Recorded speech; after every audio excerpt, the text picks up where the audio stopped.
Awo, Shalom, Rastafarine, Rasiadinos Tafarine.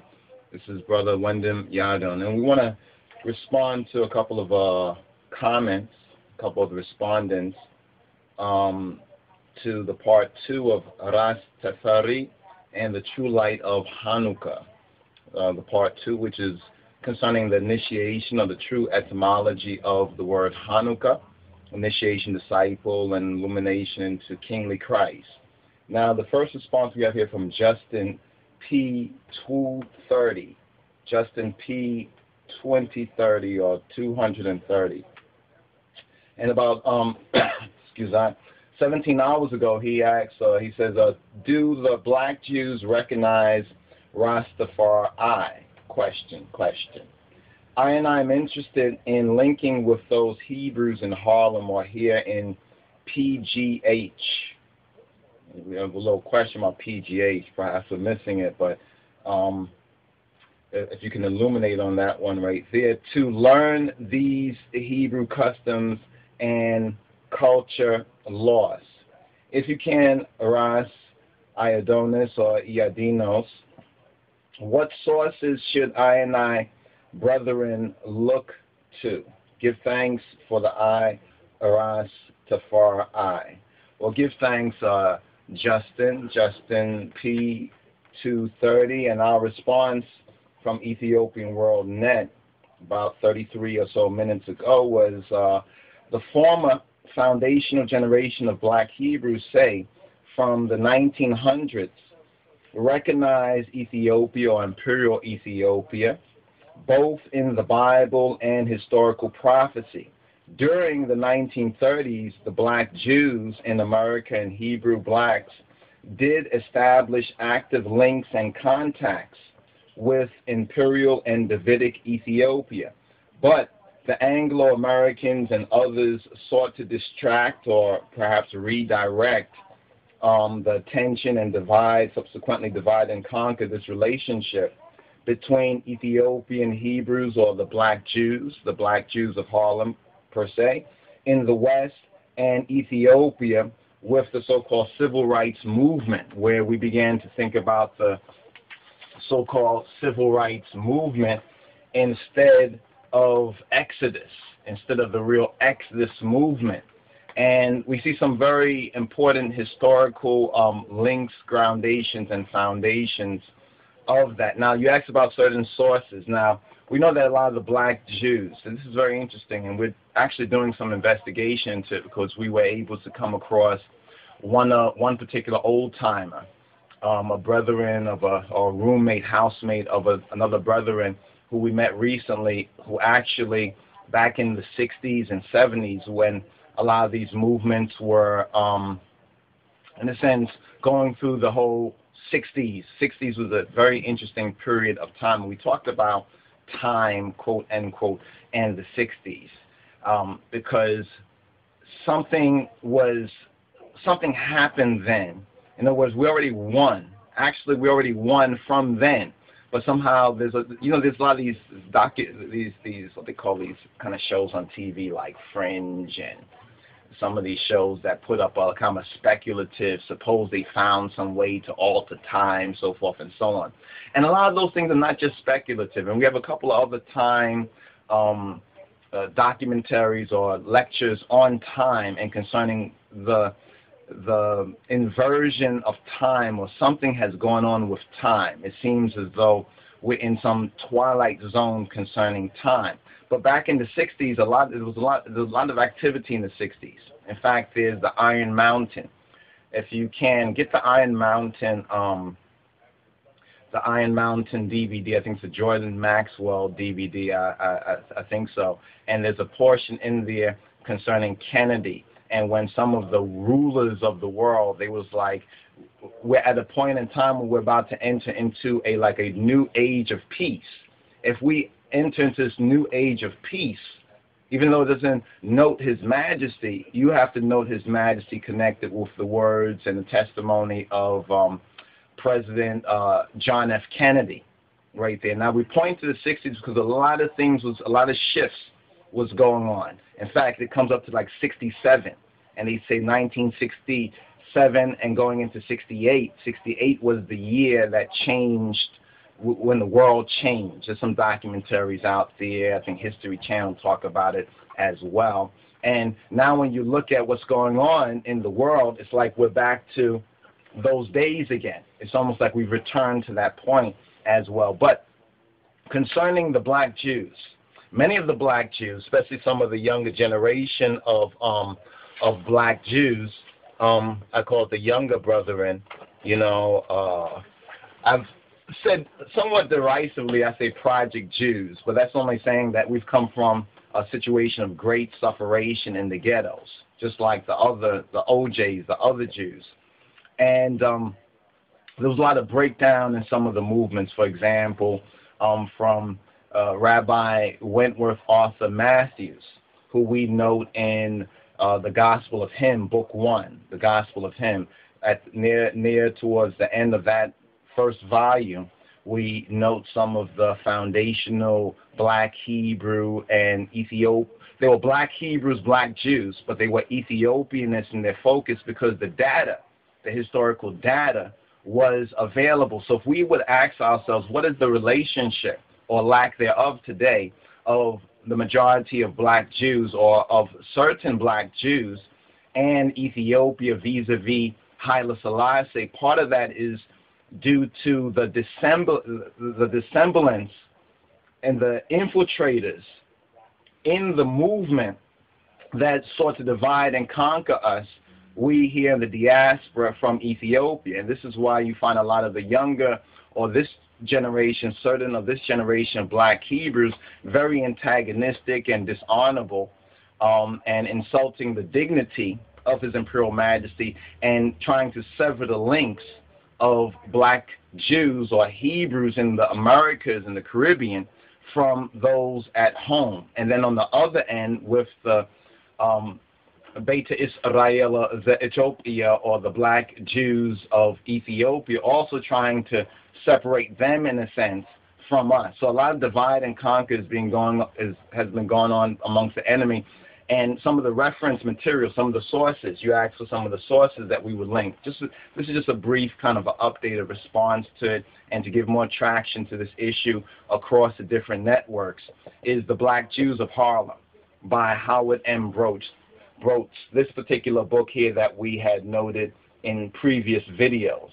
And we had read some portions from here where, for example, we have this book marked, where Rabbi Wentworth Arthur Matthew is saying on page 1819, there's still copies, used copies of this book, that if you go to some of the booksellers, you might be able to get a copy of this book. Of course, it'll be in print, reprint again. We can't say when, but many of us are trying to work on getting this book in reprint. And if we find it, we'll make it available, or we might have to actually try to scan this particular book, or have this book scanned, The Black Jews of Harlem, because it's important for one to get that historical data. A lot of this is just the historical background and historical data, and a lot of that has been suppressed. So when people say, no, that's not true, I don't agree with it, part of that is due to the fact that a lot of information has been suppressed or misrepresented or twisted or distorted, so that black people would not make those links. And if they can keep that information out of the hearts and minds of the lost sheep, then they can potentially keep them in a twilight zone where it's our dawn that's coming, but they're trying to make it seem like it's nighttime. The sun is rising for us, but they're trying to make it seem like it's going down. You know, the whole twilight time. If you wake up when it's twilight time, you can't tell whether morning is coming in or whether night is coming in. And they're trying to tell us that it's nighttime, darkness, while really it's a new day. This is what the King of Kings has borne witness to. So here on page 18 and 19, just briefly, Rabbi Wentworth Arthur Matthew, he says, and the second point is that they are the descendants of the union between King Solomon and the Queen of Sheba. This is what the black Hebrews and the Ethiopian Hebrews, they call themselves Ethiopian Hebrews, are known as black Hebrews and Hebrew Israelites or black Hebrew Israelites from the 19 teens and 20s and 30s and going all forward to roughly around the 60s and 70s. But when we get to the 60s and 70s, what we call the political crucifixion of His Majesty, and Brother Smyrna Angel, who had made a comment, or no disrespect there, that was a good point. We're going to address that, Yah willing, in perhaps the next vid. We're going to address that. What do we mean by the political crucifixion of Haile Selassie? And give thanks for your comments. But let's just finish this point up right here. So the second point, page 18 of the Black Jews of Harlem, the second point concerning the black Jews, the original black Jews of the Americas, and particularly North America, the second point is that they are the descendants of the union between King Solomon and the Queen of Sheba, who founded a line or a lineage of Ethiopian Hebrew kings from Menelik I, or Kedamawi Menelik, down to Haile Selassie, the Lion of Judah, who is covertly a Hebrew. Make a note of that. Now, he goes further here. Here's an actual quote from the teaching of our ancestors. I'm saying to the modern black Jews. It's interesting that we agree about the historical data and information concerning us as black people, being black Jews or Hebrew Israelites, so forth and so on. But we have to be very cautious of that attempt to divide and conquer us from our black Hebrew peoples in Africa. Not saying all Africans, but the righteous African predominantly are those either Ethiopian Hebrew or those black Africans who are of the Hebrewish or the Hebraic mentality, liberty, and way of life. All right, let's make that note. But right here it says, of the three sons of Noah, Shem and Ham were black, and only Japheth, the ancestor of the Gentiles, was white. Thus, King Solomon was a black man. After the Queen of Sheba became his wife in a marriage ceremony taking 6 months, she returned to Ethiopia pregnant, with the understanding that the child, if a boy, would be returned to Jerusalem for bar mitzvah, or bar mitzvah, which is the confirmation. All Hebrew Yiddish terms in both speeches and the narrative are words actually used by the members of the group. This is what Howard Broach, who wrote this book here, The Black Jews of Harlem, is saying concerning that matter. So as we go further, it says, at the age of 12, Menelik, or Bain Lechem, or Ibn Hakim, or Dagmawi, or David II, at the age of 12, Menelik, the son, did come back and remained in Jerusalem until he was 25. His father, realizing that designs were being made upon the young prince's life, gave him a company of men with whom to go to Ethiopia. Now, the Kubra Neges explains the other aspect of this, where our history, where to go with him to Ethiopia and reestablish or renew the kingdom of David in Ethiopia. That's the purpose of that. And now that fulfills Psalm 68,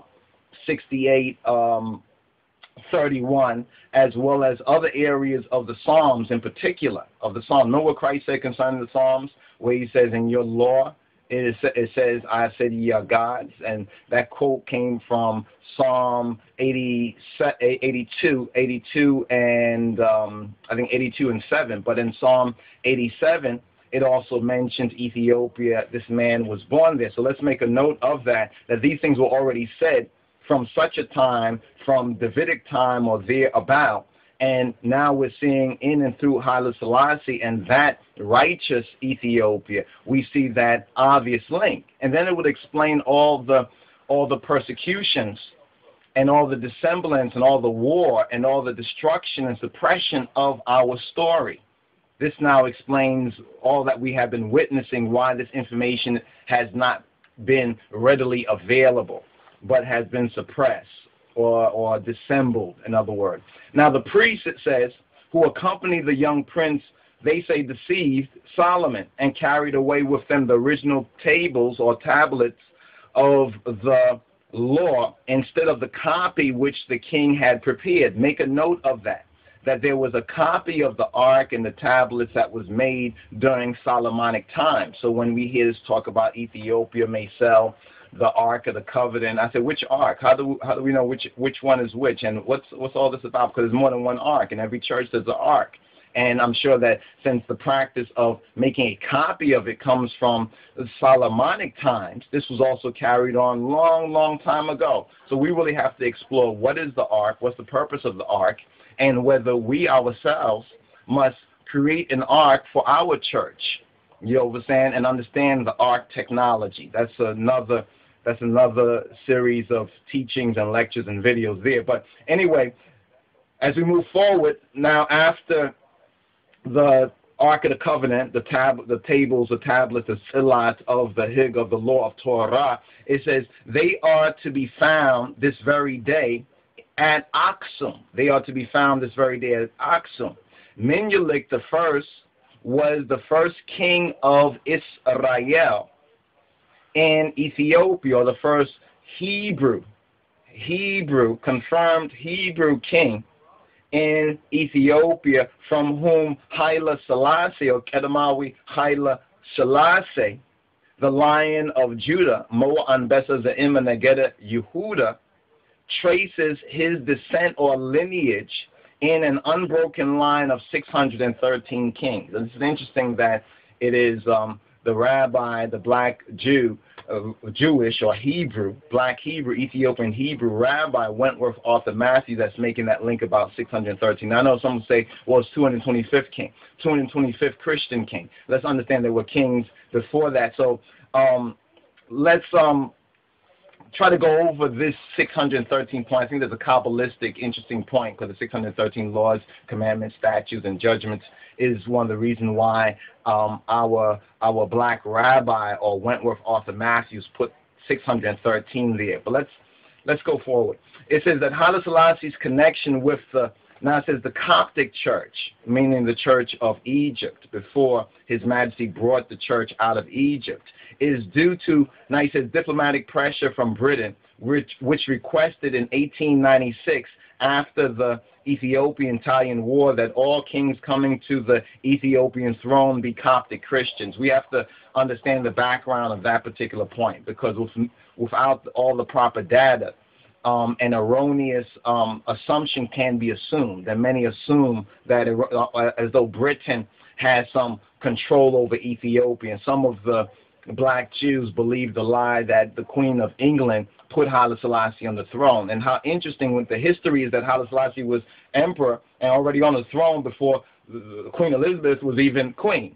So that knocks that point out. But that's just one demonstration of these lies that have been circulated, that just a simple review of history and real story, real evidence would point it out. But just to conclude this portion right here concerning the black Jews, the real or the true black Jews, black Hebrews, and Haile Selassie, it says, however, the court at Addis Ababa is closed for business on Friday afternoons and all day Saturday. No chozer, speaking of pork, is eaten at his palace.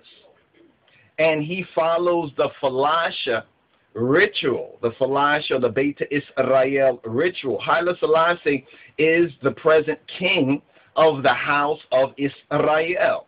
And this is proof that David or David should never lack a black man to sit upon the throne of Israel. Remember what the OJs, other Jews, talk about when they talk about Israel is a state. It's a state as in a statement. You understand? What we're speaking about Ethiopia is a throne, is the Davidic monarchy, is the Al Kidan, is the B'nai B'rit, is the covenant.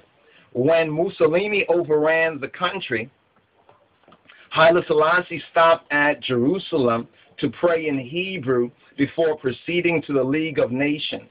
And we can add on to fulfill another aspect of prophecy right there as well.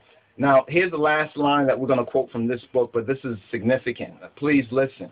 It says, "It is from Addis Ababa that I derive my authority as head of the black Jews in the United States, we are Africans. In other words, we are black people, not European Jews, but African or black Jews, and we know that connection right there.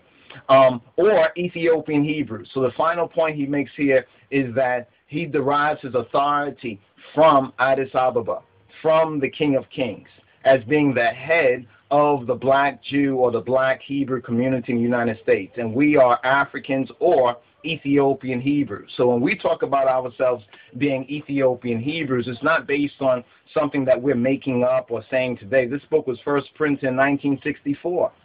1964. If we go back to the Commandment Keepers Congregation or the Black Jews of Harlem, that goes back to the 1920s and the 1930s. And we know the link with the whole Garvey, so-called Garveyite movement. But before Wentworth Arthur Matthews, we had Reverend C.W. Crowdy, you understand, who was one of the first, we can say, African-American black men who, as a preacher and a reverend, made that theological link with the struggles of black people in America and their identity as Hebrews and as the black Hebrews or the biblical Israelites of the Bible. So he's actually much older now in how do we come down today with this black Hebrew consciousness.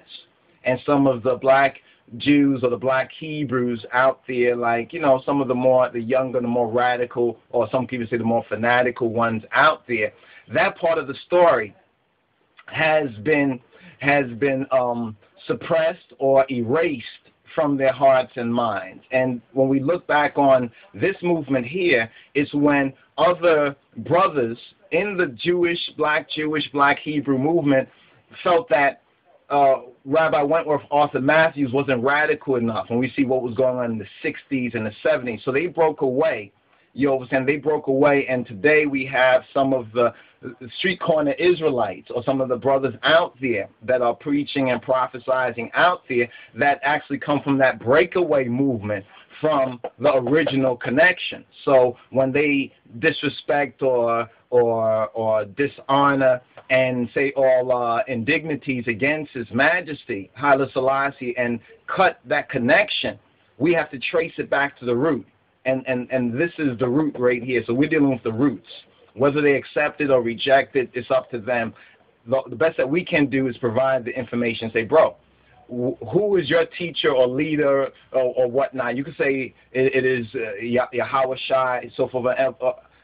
Amen, amen, emet. We over that. But who is the men and the people where you derived before you woke up as an Israelite or black Jew or black Hebrew? Where did you get that from? And this doctrine and teaching, where did that come from? As we trace it back and trace it to its roots, we find this root and we find the connection with HAILE SELASSIE. So this right here is a very good and an important book. And now some of the half of the story that this book presents is actually fulfilled in another book, and it's this particular book right here, We the Black Jews. We the Black Jews right here. This particular book right here, We the Black Jews, Witness to the, quote, white Jewish race, end quote, myth. We the Black Jews, and this is written by Yosef ben Yohanan. This is a Yosef ben Yohanan book.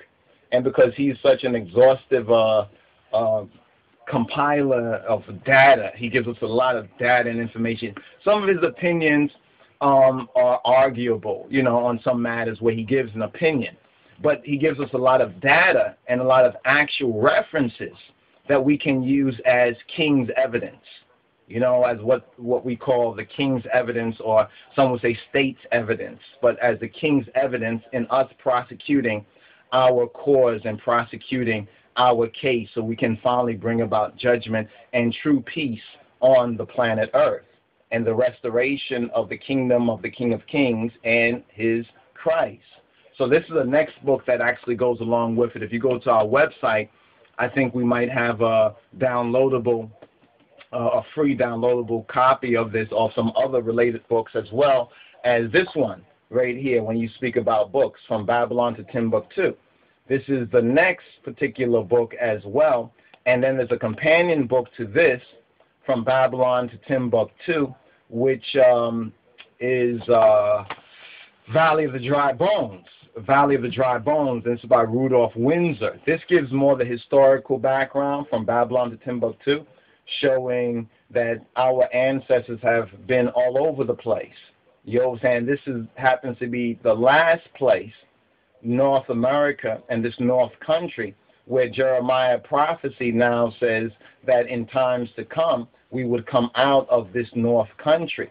So no longer will we say for our Passover Seder, at Passover time, blessed be Yah-liv, Yahai, the Lord liveth, who delivered the tribes, Israel, out of Egypt, but we will say in this time, out of the North country. And how interesting, most of the gathering of the people is here to Judah, the so-called African-American Negro, here in this North country, including the Ethiopians as well, the Ethiopian remnant and diaspora. So these are some of the books that we would recommend. Once again, The Black Jews of Harlem, Howard M. Broats,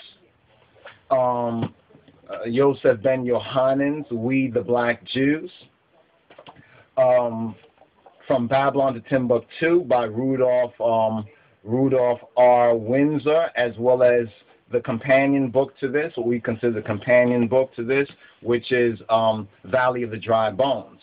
And there's another book concerning Judah and the captivity of Judah that's on our website on the study page, and a lot of that one can download for free as well. So this is a basic foundation.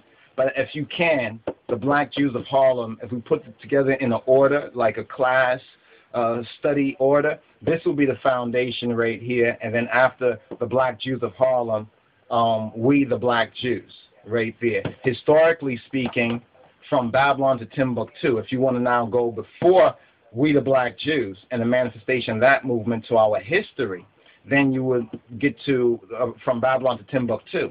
If you want to connect from the time of so-called slavery in the Americas to present, Valley of the Dry Bones. Valley of the Dry Bones by Rudolph R. Windsor is a very good book. Now we know and we acknowledge there's other books out there that also speak to the whole Black Jew, Hebrew Israelite.